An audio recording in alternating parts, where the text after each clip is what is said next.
E aí galera, aqui é o Barba e hoje eu venho trazer mais uma reflexão, dessa vez sobre como as democracias morrem. Como explica o autor do livro Como as Democracias Morrem, Steven Levitsky, explicou inclusive no Senado, hoje em dia as democracias não morrem mais como no passado, por um golpe ou por uma revolução, mas geralmente são erodidas as franquias da democracia liberal por dentro da própria democracia liberal, utilizando as ferramentas da democracia liberal. Dá uma olhada na ponderação dele. As all of you know, democracies do not die the way they used to die. Democracies used to die at the hands of men with guns, with militaries who seized power, like in Brazil 60 years ago. Today, most democracies die at the hands of elected leaders, elected presidents, elected prime ministers, who use the very institutions of democracy to subvert it.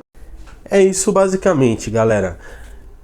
O projeto de erosão hoje da democracia liberal, ele é feito por dentro da democracia liberal, ou seja, utilizando as próprias ferramentas da democracia liberal. Por isso que se debate muito sobre tolerar os intolerantes dentro da democracia. Ou seja, se você tolera os intolerantes, a própria democracia entrará em risco. Por isso que, por exemplo, o nazismo é criminalizado, porque o nazismo ele defende o extermínio de um determinado grupo. O que a extrema-direita faz, eu já disse em outros vídeos por aqui, ela trabalha com a simplificação grosseira do discurso do inimigo, que é o quê? Resolver todos os problemas da sociedade apontando que aquele inimigo é o culpado. Em cada sociedade vai ter um inimigo diferente. Na Alemanha nazista, eles usaram como bode expiatório os judeus, os eslavos, os ciganos, os comunistas e etc. Em cada momento histórico, que tiver um fascista, um extremista desse tipo no poder, ele utilizará algum inimigo, algum preconceito já pré-existente naquela sociedade para começar a construir todas as teorias da conspiração, apontando tudo para aquele inimigo, para que no fim seja justificável fazer tudo o que quiser fazer contra aquele inimigo, porque ele é a encarnação de todos os problemas existentes na sociedade.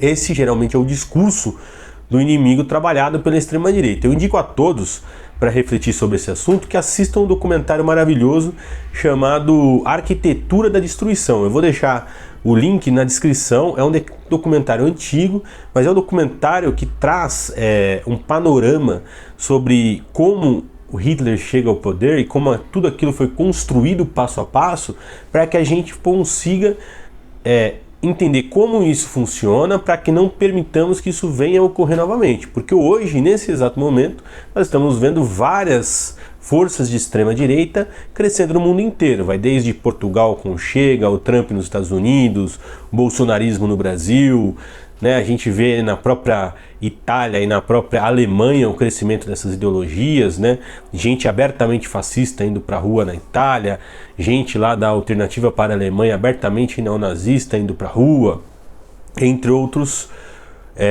por exemplo, Erdogan ou Erdogan, como diz o pessoal do xadrez verbal, lá na Turquia, você vê em El Salvador também uma ditadura de extrema direita sendo construída passo a passo, paulatinamente, erodindo todas as franquias da democracia liberal, e tudo isso sempre é feito dando como justificativa um inimigo.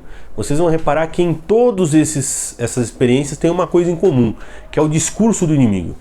E por isso que no Brasil eu acho tão importante, e eu queria trazer isso aqui, a atuação de um parlamentar específico, que é o pastor Henrique Vieira, que vem travando no Congresso Nacional diariamente uma luta contra o discurso violento e contra o discurso de ódio. Por quê?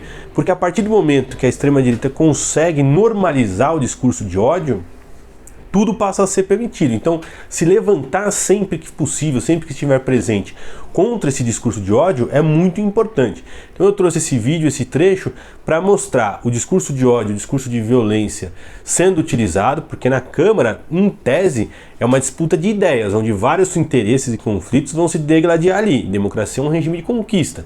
Porém, ele é conquistado através de um debate de ideias, não da violência física ou até da violência através de armas, como um dos deputados disse no vídeo. Vou colocar para vocês verem um exemplo tanto do discurso violento quanto da reação que eu considero adequada e necessária, mais uma vez, do pastor Henrique Vieira. Dá uma olhada, pessoal. Capitão Miller, aqui dentro no braço e lá fora na bala.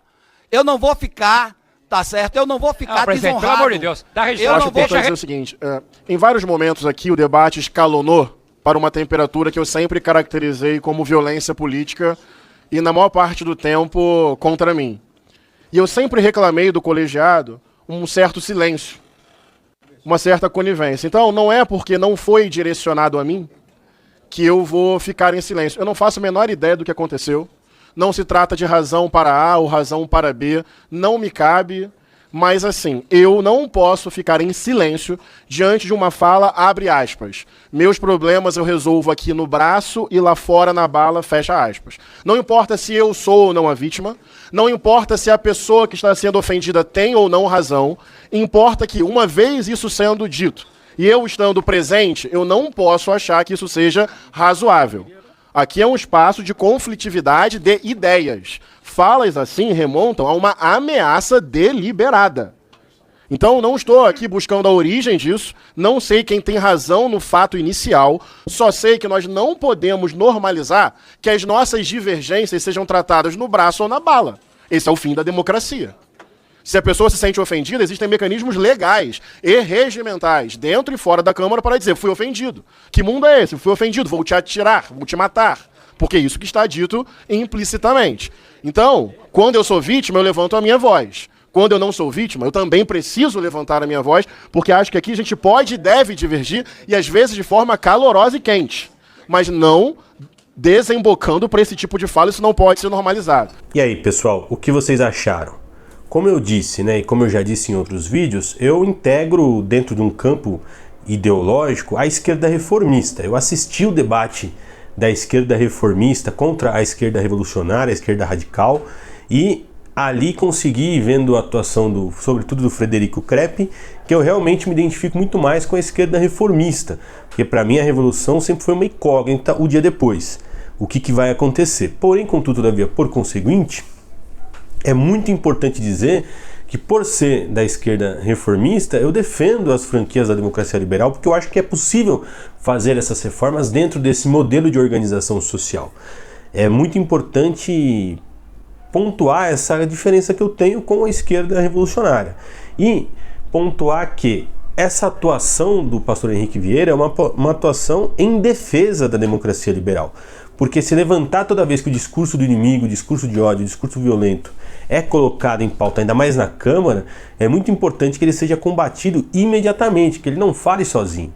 Uma das coisas que aconteceu, e vocês assistirem o documentário que eu indiquei, vocês vão perceber isso com clareza, né, o Arquitetura da Destruição, é que muitas vezes a ideologia extremista, ela fica lá, sozinha, repetindo, água mole e pedra dura, tanto bate até que fura. Então, é muito importante não deixar essa gente falar sozinho. Eles falaram sozinho, por exemplo, no YouTube, por muito tempo.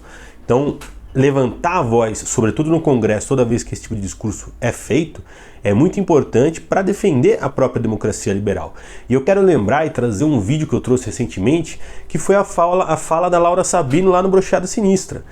Vocês vão perceber, se vocês assistirem aquele vídeo, que aquele vídeo não estava na pauta do canal. Eu não tinha planejado fazer aquele vídeo. Porém, ao assistir a fala da Laura Sabino sobre o seu Luiz, eu realmente fiquei impactado. Vocês vão perceber no vídeo que eu realmente chorei quando eu ouvi a fala dela, né?